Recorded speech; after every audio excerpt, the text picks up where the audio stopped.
सर्वप्रथम तुम्हा सर्वांना श्री स्वामी समर्थ. इंद्रायणीच्या आजच्या भागात आपण पाहणार आहोत की आज साजरी होणार विठूच्या वाडीत नागपंचमी. त्यातल्या त्यात आज आहे मोठ्या बाईंचा मोठा दिवस, म्हणजे त्यांचा स्वतःचा वाढदिवस. तर ते कसा साजरा होत आहे ते आज आपण आजच्या भागात बघूया. चला सुरुवात करूया इंद्रायणीपासून. ती मंदिराबाहेर येते तेव्हा तिच्या समोर अचानक मोठा साप येतो. सापाला बघून इंदू खूपच घाबरते. तेवढ्यात तिथे स्वर्गीय गोविंद महाराज येतात आणि तिला सांगतात, घाबरू नकोस, तो रक्षक आहे, विध्वंसक नाही. आपल्या दिग्रसकरांच्या एस्टेटीच्या पहारे करायला रक्षक धर्म नीट कळतो. या घराच्या रक्षणाची जबाबदारी जशी त्याची आहे तशी तुझीही आहे, हेही त्याला कळतं. या आपल्या घराकडे कोणीही वाईट नजरेने बघू नये म्हणून हा इथे उभा आहे. तो तुला कधीच काही करणार नाही, पण जेव्हा जेव्हा या घरावर संकट येईल तेव्हा तेव्हा हा तुला दिसेल.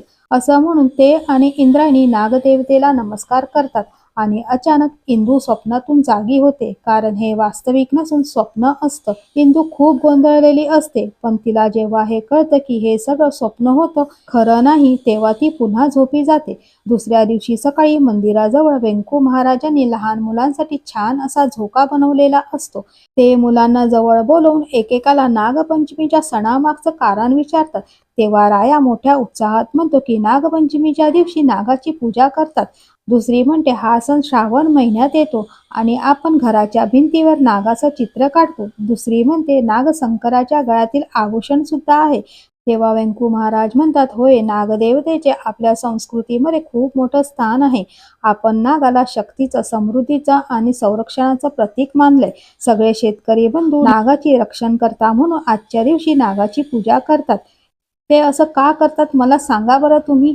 तेव्हा राया म्हणतो, कारण नाग आणि साप दोघेही उंदीरांना पळून लावतात शेतातून.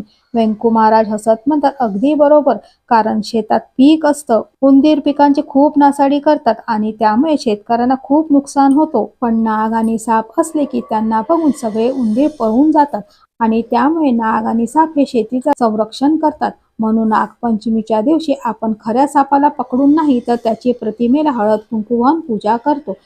राया म्हणतो, वेंकू आजोबा, आजच्या दिवशी आपण पुरणपोळ्या आणि लाडू सुद्धा खातो. हे ऐकताच सगळ्यांना हसू येतं. वेंकू महाराज मुलांची थट्टा करत म्हणतात, आता सगळ्या प्रश्नांची उत्तरं तर मीच दिली, म्हणून आता या झोक्यावर फक्त मीच बसणार. तेव्हा सगळी मुलं दंगा करत राया आणि तिची मैत्रीण झोक्यावर पटकन बसून झोक्याचा आनंद घेतात. इथे वाढत किचनमध्ये इंदू मोठ्या बाईंसाठी केक बनवत असते. तेव्हा नारायणी तिची मस्करी करत म्हणते, सासूबाईला आधीच एवढं भारी कीर्तन करून इम्प्रेस केले, मग केक बनवून डबल इम्प्रेस करायचंय का तुला सासूबाईला? तेव्हा इंदू म्हणते, इम्प्रेशन हे क्षणभरचं असतं आणि हे तर प्रेम आहे आयुष्यभर जोडून ठेवायला. आणि मी शकुंतला काकी आणि मोठ्या बाईंना सासू मानतच नाही, ते तर माझी आई आहेत. एक प्रेमळ. तेवढ्यात नारायणी पटकन बोलते, आणि दुसरी खाष्ट. तेव्हा इंदू म्हणते, नाही नाही, फक्त थोड्या कडक शिस्तीच्या आहेत. नारायणी म्हणते, आईला काय मी आज ओळखते काय? असं म्हणत ती इंदूचं एक चांगली सून म्हणून खूप गोड कौतुक करते आणि अधूबद्दल विचारते. तेवढ्यात अधू केकच्या गार्निशिंगचं सामान घेऊन येतो आणि नारायणीला म्हणतो, माझी बायको केक करणार, मी ते सजवणार, आणि तू काय करणार ग? नारायणी म्हणते, मी आईसाठी पायनॅपलचा शिरा करणार आहे आणि औक्षण करताना स्वतःच्या हाताने भरवणार आहे. इथे गावात चहा टपरीवर महाले मास्तर ज्योतिबा, कान्होबा आणि राम चहा पीत असतात. चहा पीत पीत मोठ्या बाईंची फिरकी घेत असतात. आज नागपंचमी, मोठ्या बाईंचा आज स्पेशल मोठा दिवस आहे, असं म्हणून ते बॅनरकडे बघतात. महाले मास्तर म्हणतात, मोठ्या बाईंनी काय भारी दिवस निवडलाय ना, नागपंचमी. तेव्हा राम म्हणतो, मास्तर जरा हळू बोला, असं म्हणत सगळे मोठ्याबाईची टर उडवत असतात. इथे वाड्यात मोठ्याबाई मोबाईलवर त्यांना आलेल्या बर्थडे विशेसवर त्या सगळ्यांना थँक्यू म्हणत रिप्लाय करत असतात. तेवढ्यात तिथे अचानक भयानक अशी करिश्मा येते आणि जोरजोरात रेखत मोठ्याबाईंना बर्थडे विश करत असते. तिचा हा धिंगाणा बघून मोठ्याबाई चिडतात आणि तिला म्हणतात, अगं जरा हळू, नाही तर मेंदू पडायचा तुझा. तसं करिश्माचा मूड ऑफ होतो. मोठ्या बाई तिला म्हणतात, नुसतं बर्थडे विश करून काही होत नाही ग, तू काही गिफ्ट आणलंयस का माझ्यासाठी?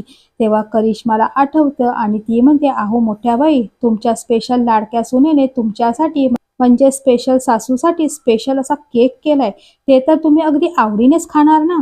तेव्हा मोठ्याबाई करिश्माला म्हणतात, तू मला इथे टोचे मारायला आलीस काय ग? मी त्या कार्टीच्या हातचा स्पेशल केक काय पाणी सुद्धा पिणार नाही. हे ऐकताच करिश्माला आनंद गगनात मावेनासा होतो, कारण आग लावणं हा तिचा छंद असतो. ती आग लावून निघून जाते.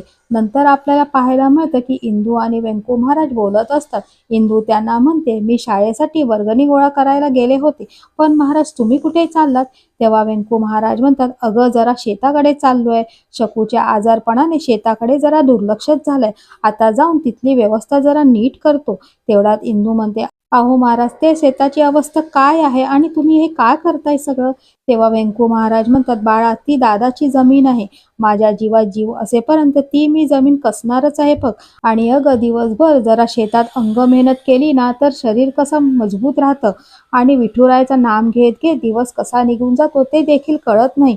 असं म्हणत ते इंदूने केलेल्या कीर्तनाचं खूप गोड कौतुक करतात. इंदू सारखी शिष्या लाभल्याबद्दल ते स्वतःला भाग्यवान समजतात. इंदूही त्यांच्यासारखा गुरु लाभला म्हणून स्वतःला नशीबवान म्हणते. असे गुरु शिष्य एकमेकांचे गोड कौतुक करत असतात. गुरु म्हणून व्यंकू महाराज इंदूला आशीर्वाद देतात. इथे वाड्यात मोठ्या बाई मोहितने बर्थडे विश केल्याबद्दल त्याला थँक्यू म्हणत असतात. तेवढ्यात तिथे विंजे येतो. मोठ्या बाई फोन ठेवतात. तसाच विंजे हटके अंदाजात मोठ्या बाईला म्हणतो, सन्माननीय सासूबाई, तुम्हाला विंजे सरकाराकडून त्रिवार वंदन. तुम्ही कमाल आहात, महान आहात. कारण नागपंचमी आणि तुमचा वाढदिवस असा डेंजर कोंबो जुळून आणलाय देवाने. दोन्ही विषारी प्राणींना. हे ऐकताच मोठ्या बाईचा टाळकं फिरतं. तेवढ्यात विंजे स्वतःचे शब्द मागे घेत म्हणतो, दोन्ही विशेष प्राण्यांना आमचा लाख लाख वंदन. आमचं चुकलं असेल तर माफ करा. तेव्हा मोठ्या बाईचा राग शांत होतो. ती विंजेला म्हणते, माझा हा वाढदिवस ना एकदम स्पेशल आहे. विंजे म्हणतो, स्पेशल म्हणजे? तेव्हा मोठ्या बाई त्याची अक्कल काढतात आणि मग म्हणतात, ते कुरकुंबे मुकाबला हरते. विंजे म्हणतो, त्या पाठराखीणी बाईची कमालच म्हणा. तेव्हा मोठ्या बाई म्हणतात, आता दिग्रसकरांची गादीवर माझा अधोक्षजच बसणार. विंजे पटकन म्हणतो, विश्वासरावचे 15 लाख रुपये सुद्धा तुमचेच होणार. हे ऐकून मोठ्या बाईला खूप आनंद होतो. विंजे म्हणतो, वाढदिवसाची जंगी पार्टी झाली पाहिजे आता. हा. तेव्हा मोठ्या बाई म्हणतात, मी कुठे नाही म्हटलं. अहो मग करा की, लागा तयारीला. तेवढ्यात तिथे नारायणी, इंदू आणि अधू येतात आणि मोठ्या बाईला वाढदिवसाच्या शुभेच्छा देतात. त्यांना बघून मोठ्या बाईला खूप आनंद होतो. आईचा वाढदिवस म्हणून नारायणीने औक्षणाचं ताट आणलेलं असतं. ती इंदूला म्हणते, आधी तू आईला ओवाळ. पण मोठ्या बाईला हे मान्य नसतं. त्या नारायणीलाच ओवाळायला सांगतात. हे अधूला अजिबात आवडत नाही. तो काही बोलणार. तेवढ्यात इंदू त्याला थांबवते. नारायणी आईचं औक्षण करते आणि आईला पायनॅपलचा शिरा भरवते. मोठ्या बाई तिने बनवलेल्या शिऱ्याचं कौतुक करत म्हणतात, अगं आपलं साखर कारखाना नाहीये. शिऱ्यात चमच्या चमच्याने साखर घालायची असते, अख्खं पोतं टाकायचं नसतं. शिरा गोड मिठ्ठ झालाय बघ. त्याच्यानंतर आधू इंदूने बनवलेला केक मोठ्या बाईंसमोर ठेवत म्हणतो, आई तुझ्यासाठी स्पेशल केक. केक बघताच मोठ्या बाईचा चेहरा उतरतो. ती टोमणा मारत म्हणते, काय बाई बायकोचं कौतिक. ती इंदूकडे बघत आधूला विचारते, हिने केलाय का? अधूला इंदूचं मन दुखवायचं नसतं. तो युक्ती लढत म्हणतो, अगं छे, तिला कुठे येतंय केक बनवायला? हे ऐकताच इंदू अधूकडे आश्चर्याने बघते. अधू पुढे म्हणतं, अगं हा केक मी स्वतः आणलाय तालुक्यावरून. यावर मोठ्या बाईचा विश्वास बसत नाही. कारण करिश्माने आधीच बातमी दिलेली होती की इंदू तुमच्यासाठी केक बनवते म्हणून. आईचा विश्वास बसत नाहीये बघितल्यावर. अधू आईला पटवून देत असतो की हा केक इंदूने नाही बनवलाय, मीच तालुक्यावरून घेऊन आलोय. तरीही आई काही ऐकायला तयार नसते. तेव्हा अधू रागाने तो केक घेऊन जायला निघतो. तेवढ्यात मोठ्या बाईंना कळते की अधूला राग आलाय. ती पटकन अधूला थांबवत म्हणते, मला तुझ्यावर विश्वास आहे. हे ऐकताच करिश्माच्या सगळ्या मेहनतीवर पाणी फिरतं. मोठ्या बाई त्या केकचं खूप कौतुक करतात आणि आनंदाने तो केक कापतात. सगळे मिळून मोठ्या बाईला टाळ्या वाजवून बर्थडे विश करतात. मोठ्या बाईंचा कुचकटपणा काही केल्या कमी होत नाही. त्या इंदूला कमीपणा देत केक नारायणी, अधू आणि विंजेला भरवतात. पण इंदूला त्या केक भरवत नाही. त्याचं इंदूला खूप वाईट वाटतं. पण ती तसं जाणवू देत नाही. मोठ्या बाई आणि विंजे केकचं खूप कौतुक करतात कारण केक खूपच छान झालेला असतो. ते बोलतात, हा असाच केक संध्याकाळी पण मागव, अगदी 5 किलो मागव हा. सगळ्यांना केक खूप आवडलेला. हे ऐकताच अधू इंदूला केक भरवतो. इंदू ही सगळं विसरून केक खाते. पुढील भागात आपण पाहणार आहोत की नागपंचमीच्या दिवशी संध्याकाळी घरात नाग आलेला असतो. सगळे खूप घाबरलेले असतात. इंदूच्या लक्षात येते की आपण सगळे घराबाहेर आहोत. घरात फक्त शकुंतला काकी एकट्याच आहेत. हे म्हणताच तिला स्वप्नात गोविंद महाराजांनी सांगितलेले शब्द आठवतात की हा दिग्रसकरांच्या एस्टेटीचा राखणदार आहे. असा विचार करत ती वाड्यात जाते तर तिला देवाराखाली तो नाग बसलेला दिसतो. आणि आजचा भाग इथेच संपतो. असेच रिव्ह्यू पाहण्यासाठी आपल्या चॅनलला लाईक, शेअर आणि सबस्क्राईब करायला विसरू नका. व्हिडिओ बघितल्याबद्दल तुम्हा सर्वांचे मनापासून आभार.